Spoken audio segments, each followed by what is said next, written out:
So দেখতে পারলেন এরকম আউটলাইন টেক্সট ইফেক্টগুলো কিন্তু অনেক বেশি ট্রেন্ডিং। সো আপনারা চাইলে কিভাবে ক্যাপকাট ব্যবহার করে এ ধরনের ট্রেন্ডি আউটলাইন ইফেক্টগুলো তৈরি করতে পারেন চলুন দেখে আসি। তো সর্বপ্রথম আমরা ক্যাপকাটে আসবো। সো ক্যাপকাটে আসার পরে আমরা এখানে ইম্পোর্ট করতে হবে আমাদের ফুটেজ। সো আমরা সাবজেক্টের ফুটেজটা নিয়ে আসি।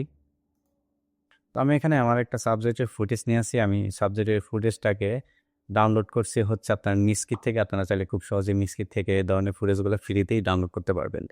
সো তারপরে আমি এটাকে আমার টাইম লাইনে ড্র্যাগ করলাম। সো ড্র্যাগ করার পরে দেখতে পাচ্ছেন এই ফুটেজটার লেন্স হচ্ছে আপনার 13 সেকেন্ড। সো এখান থেকে আমাদের এতটুকু লাগবে না, আমরা মেবি এটাকে শর্ট করে দেই। আমরা এখানে 7-8 সেকেন্ড রেখে দিলাম। সো রেখে দেওয়ার পরে আমাদের সর্বপ্রথম এই টাইম লাইনটাকে একটু বড় করে দিই। আমাদের এখানে টেক্সট লিখতে হবে। সো টেক্সট লেখার জন্য আমরা যদি উপরে যাই, এখানে টেক্সট আছে, এখান থেকে আমরা টেক্সটটাকে ড্রপ করব। তো এই টেক্সটটাকে আমরা আমাদের টাইম লাইন অনুযায়ী, আমাদের ফুটেজ অনুযায়ী এটাকে বড় করে নিই। সো বড় করে নেওয়ার পরে আমরা এই টেক্সটের জায়গায় আমরা, যেহেতু আমাদের এটা কোনো সিকোয়েন্স তৈরি করতেছি না অথবা কোনো ফুটেজও তৈরি করতেছি না, সো আমরা এখানে নর্মালি এখন ডিফল্ট টেক্সট দিতে পারি, সেটা হচ্ছে আউটলাইন। সো আমরা আউটলাইন দেওয়ার পরে আমাদের টেক্সটের ফন্টটা চেঞ্জ করে দেব। আমরা ফন্টের নাম দিতে পারি বেবাস। আমরা ফন্টটাকে চেঞ্জ করে দিয়ে বেবাস করে দিলাম। দেওয়ার পরে আমরা এই ফন্টটাকে ডুপ্লিকেট করব।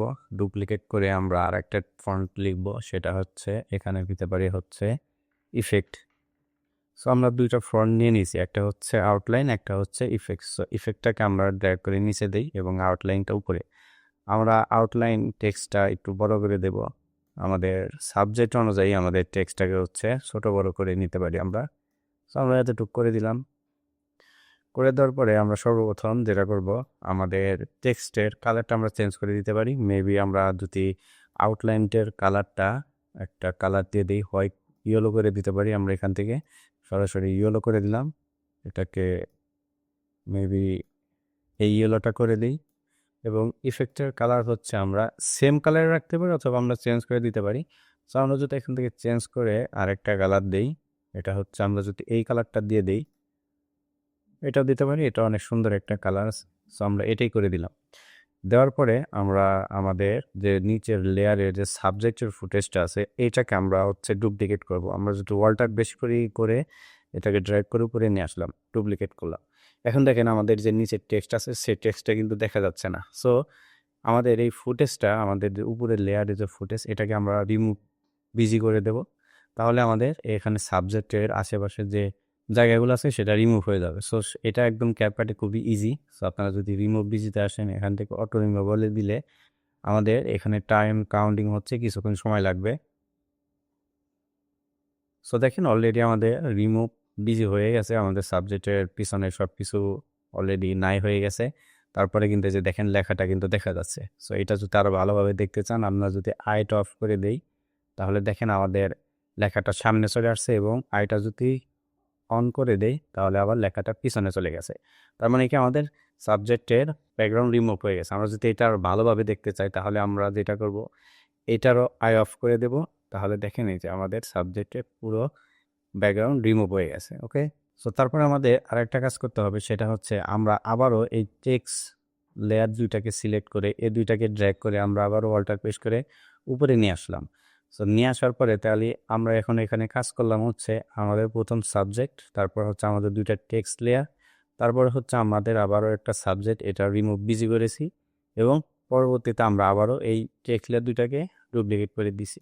এখন এই দুইটা টেক্সট সিলেক্ট করে আমাদের এখানে আউটলাইন দিতে হবে। সো আউটলাইন দেওয়ার জন্য আমরা দুইটাকে টেক্সট সিলেক্ট করে আমরা যদি এ পাশে আসি, আসার পরে আমরা নিচের দিকে যদি স্ক্রল করি তাহলে দেখতে পারবেন স্ট্রোক নামের একটা অপশন আছে। সো এটাকে আমরা যদি টিক মার্ক তুলে দেই, দেওয়ার পরে দেখেন আমাদের অলরেডি আউটলাইন চলে আসছে। সো আউটলাইন অনেক বেশি মনে হচ্ছে, সেজন্য আমরা থিকনেস থেকে এটাকে আমরা কম বেশি করে দিতে পারি আমাদের যতটুকু প্রয়োজন। সো আমি এখানে 10 করে দিলাম।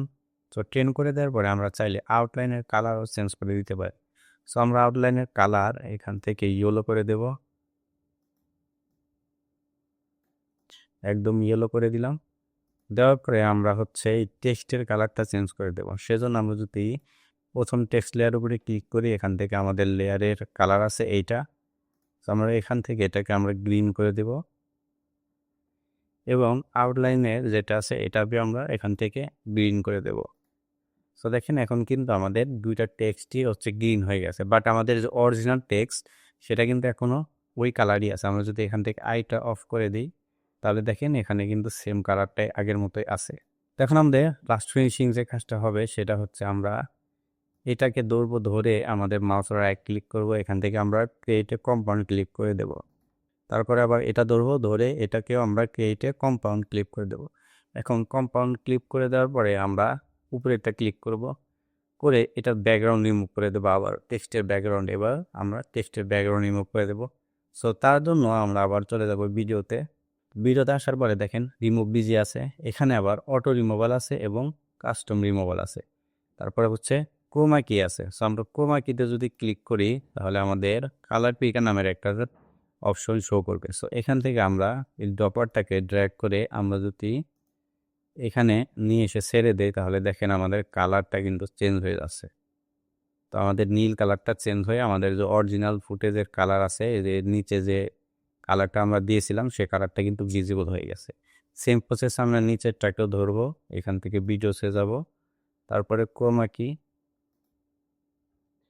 এবং আমরা কালার পিকার নিয়ে এখানেও সেমভাবে ছেড়ে দেব। তারপরে দেখেন আমাদের অটোমেটিকলি কিন্তু কালারটা এখন চেঞ্জ হয়ে গেছে। এখন যদি আমরা এটাকে প্লে করি তাহলে দেখতে পারবেন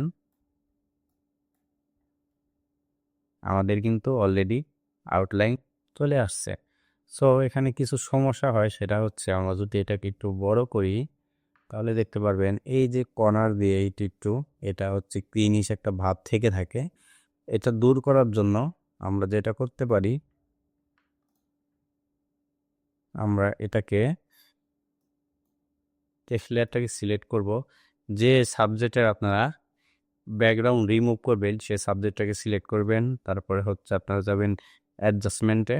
সো এই যে অ্যাডজাস্টমেন্ট, এখানে আসার পরে এসএসএলস যেটা আছে এখানে ক্লিক করবেন, তারপর হচ্ছে গ্রিনে ক্লিক করবেন। তারপরে হচ্ছে স্যাচুরেশন যেটা আছে এখান থেকে যদি আপনারা স্যাচুরেশন এভাবে ডিক্রিজ করে দেন -100, তাহলে দেখতে পারবেন এখানে গ্রিনিশটা চলে গেছে। সো তারপরে আমরা এটাকেও ধরবো, সেম প্রসেসে অ্যাডজাস্ট, তারপর হচ্ছে এখানে আসবো, স্যাচুরেশনটাকে -100 করে দেবো। এখন একদম গ্রিন স্ক্রিন চলে গেছে। সো এখন যদি প্লে করি এখন কিন্তু অনেক সুন্দর একটা আউটলাইন অ্যানিমেশন অলরেডি তৈরি হয়ে গেছে। সো আপনারা চাইলে খুব সহজেই ক্যাপকাট ব্যবহার করে এরকমভাবে আউটলাইন দিতে পারেন।